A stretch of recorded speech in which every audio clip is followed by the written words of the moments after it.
Imagine trying to do a countdown to hold over people for the actual big one that's coming out at some point. Well, compared to this, only for that said countdown to be pretty bad in terms of audio quality. So, yeah, I'm doing the top 5 best and worst movies of this year. This year kind of sucked, but the movies are kind of inconsistent. Some of them really good, some of them really bad. This is a mild inspiration from a friend of mine named Jade. But, yeah, let's get into it.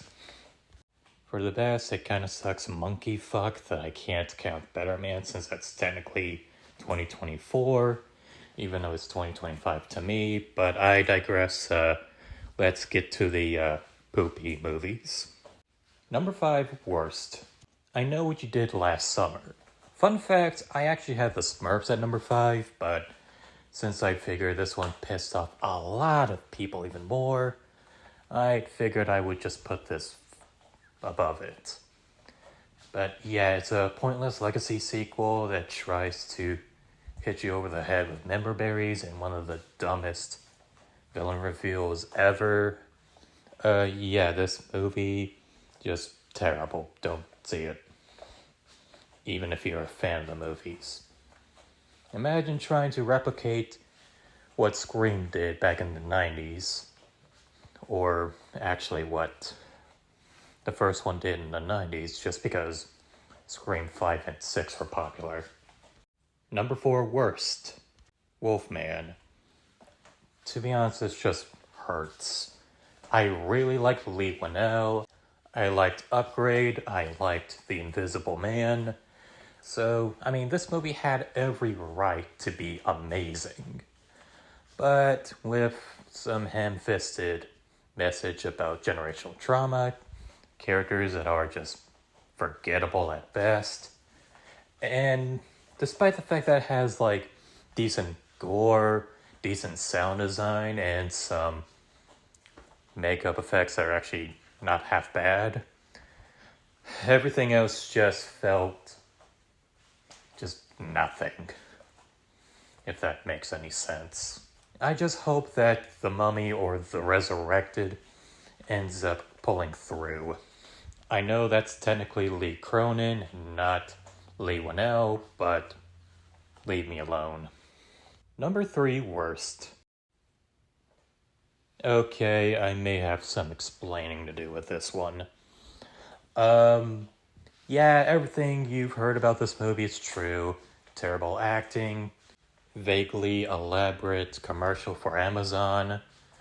Ice Cube just felt like giving a paycheck-esque performance rather than a proper performance, despite it being a little bit funny, unintentionally and all this stuff. Yeah, everything you know about is true, and it did give me a headache. But the reason why it's above the other two, because at least I could kind of appreciate some of the jokes that came after this movie.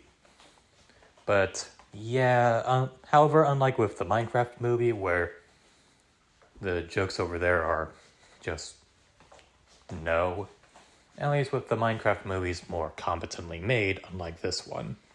Number 2, worst. Hello, reason why I wanted to make this video. So yeah, the Lilo and Stitch remake is just god-awful. The fact that this made like $1 billion is just beyond me. Yeah, despite the acting is somewhat okay at best, I mean, it just screws over the original so hard to the point where it just starts becoming unrecognizable. Oh yeah, and the editing and the story itself sucks major ass. And the fact that Disney had to screw over this movie, even if the director I hear is really good, that's just embarrassing. And speaking of embarrassing, I'm not going to be naming names. I actually have a friend in the fighting game community, even though he is kind of chill. He thinks this movie's accurate. Yeah, because clearly Nani was always a miserable and deadbeat aunt who wants Lilo to stay in her reality, to be all miserable as fuck. Jumbo always had a hate boner for Stitch, and the editing just felt like a TikTok video with how many cuts it had. I did hear that the original guy who made the original movie, I've heard he might have more involvement in the sequel. Not holding my breath for that, but I hope it's better than this. Number 1 worst. Well, for some context for this one, I'm sure some of you are kind of familiar with me, at least outside of YouTube. I am a big fan of horror movies. In fact, I kind of plan on doing a review show where I talk about some of the horror movies that I like or want to talk about, like, I don't know, Your Things, Your Long Legs, Your Stepfathers, and all that stuff somewhere in the future. But 10 years ago, or at least 12 plus years ago, I was not. In fact, I hated the genre because of how cliche it was. But thankfully, after seeing 10 Cloverfield Lane and It, I was able to kind of wake up and realize, oh hey, some of these movies are pretty good. However, movies like The Strangers Chapter 2, as well as the first one last year, were kind of a reminder why I was not a fan of the genre to begin with. Now, not to say that the first Strangers movie, released back at 2008, was spectacular or anything, but it doesn't mean it was bad. In fact, I think it's good. So, when I heard that there was going to be a trilogy, I was a little hesitant, which I thought this would be like a prequel or something like that, but nope. The first one was a lazy remake with barely anything new, aside from it's near the woods. And with this one, I just find as just nothing but an insult. All it is just a massive waste of time with some underwhelming kills, bad pacing, story that ruins the entire point of the strangers themselves. And the fact that we're getting a trilogy on this, on which everything has been miss after miss, that's just insulting. I guess you could kind of tell that Strangers Chapter 3 is going to be the automatic worst movie of next year, even though it hasn't came out yet. But at least it's coming out in February, so at least we're gonna get that out of the way. But yeah, this movie smells. Oh yeah, here's the dishonorable mentions. So that's enough of the bad movies, but let's be positive for this one. So I guess it's time for me to yap about the movies that I really liked this year. Now, I know to some people number 1 may be a little odd for it to be placed this high, at least compared to the rest, but hey, it's my list. Number 5 best, F1.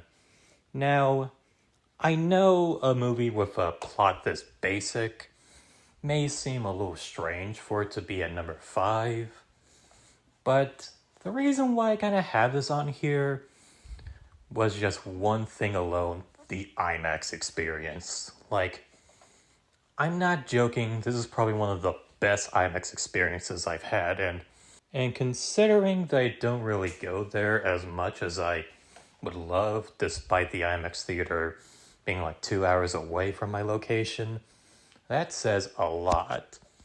The cinematography is beautiful, the characters were great, especially that car mechanic woman, or at least the one who changes the tires. I thought her character arc was kind of cute.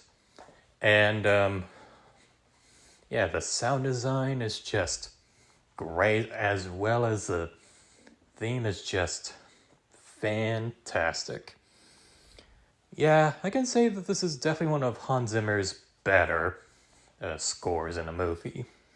Now, I wish I would say see this on the biggest screen you know, but we all know it's way too late. So, at least Sinners and One Battle After Another got the re-releases they deserve. Number 4, Best. Chainsaw Man, the Reze arc. I used to have mixed feelings about Chainsaw Man, mainly because of the fan base being just annoying and a little sick in some ways. This movie managed to change my mind. I thought Reze herself was amazing. The animation is just beautiful. This is just probably one of the most fun theater experiences I have ever had in a while. And probably the most fun I've had with an anime movie since Dragon Ball Super Broly. So, yeah, good job. Number 3, Best. Sisu Road to Revenge. Now, if I were to be honest, both Chainsaw Man Reze Arc and Sisu Road to Revenge can interchange at some point, but I decided to kind of go with Sisu since I have a better attachment with the first movie, since it was probably my favorite movie of 2023, even though it's a little iffy on the dates sometimes or something, I don't know. And the fact that this movie had very little dialogue, I think there's only like 5 or 6 lines in this movie, and yet it still got me interested or glued to my seat and to the screen, where I was actually the only person in the theater. I gotta say, that is one hell of an accomplishment. Can't wait for Sisu 3, where he starts to fight the Confederacy. Number 2, Best. Roofman. The fact that this is directed by the same guy that made Blue Twilight and Place Beyond the Pines, and this is somehow one of the more funnier movies of the year, despite it being a true story about this one really interesting person, is just beyond me. Now, I mainly just kind of have this higher because of just how perfectly it captures the 2000s. Like, it could just stop at just like, oh hey, there was this setting with, Toys R Us being a thing or something like that, but actually no, they managed to go far beyond that. I know it's really based on a true story, but the fact that they were able to capture the 2000s this well, also known as my year, just blew me away in terms of reminiscence. Like, as soon as that one tracking shot during when Jeffrey Manchester just went into their Toys R Us, I was instantly captivated. I know it may seem like a basic tracking shot and everything, but I fell in love with it. And not just that, but also a reference to Legend of Zelda, as well as a few things I could kind of remember or don't really know, but that's how great it was on capturing the year. The references, the cinematography, the acting, it's just fucking amazing. I know it may not make a lot of top 10 lists or hell, even top 5, but this movie really stuck with me in a way I never thought I would. But it stuck to me. Yeah. Thank you, Derek Kane Friends. I never thought I would experience a year like that again. And the number 1 best movie of this year, at least in my eyes, the Naked Gun remake. Now, for me, I've always had faith in this movie.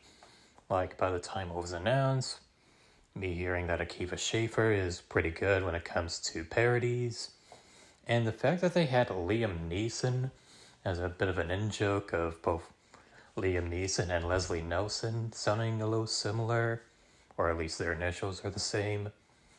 I always had faith in this movie, and more so after Jade getting a preview of the movie, or at least a test screening of the movie, saying that this was the hardest that a lot of people laughed during that time. And when I saw it during a triple feature, I instantly loved it. Now, I can talk about on how funny it is, on how surprisingly well acted it is, on how the cinematography is also pretty good, and in jokes, and all that other stuff. But the reason why it gets the first place for me is just how much it made my life better, at least in a few areas. Like, it is rare for me to go to a movie twice, which typically that's a sign of me liking a movie really well or something along those lines, or maybe seeing things that I missed on my first viewing or a family member or something like that. But it didn't just stop there. It was also like, I even went to like reactions to the movie, like, you know, those YouTube videos where it has these people reacting to movies or something like that. I'm sure you know what I'm talking about. But I never thought I would have a movie where I wanted to watch it this much since The Force Awakens. And that came out in 10 years ago. So, yeah, for making my life better, for me having probably the biggest laugh I've had in years and still is pretty funny. Yeah, I'd say that the Naked Gun remake is my favorite movie of the year, at least that was released in this year. Context, Better Man would be number one. So yeah, that was all of the movies, or at least the 5 worst and the 5 best respectively, that I've seen this year. I know I said I thought I would have low energy, but I guess as soon as the video went on, I managed to kind of get back all my energy for this. So, yeah, here's to 2026 being better. Bye.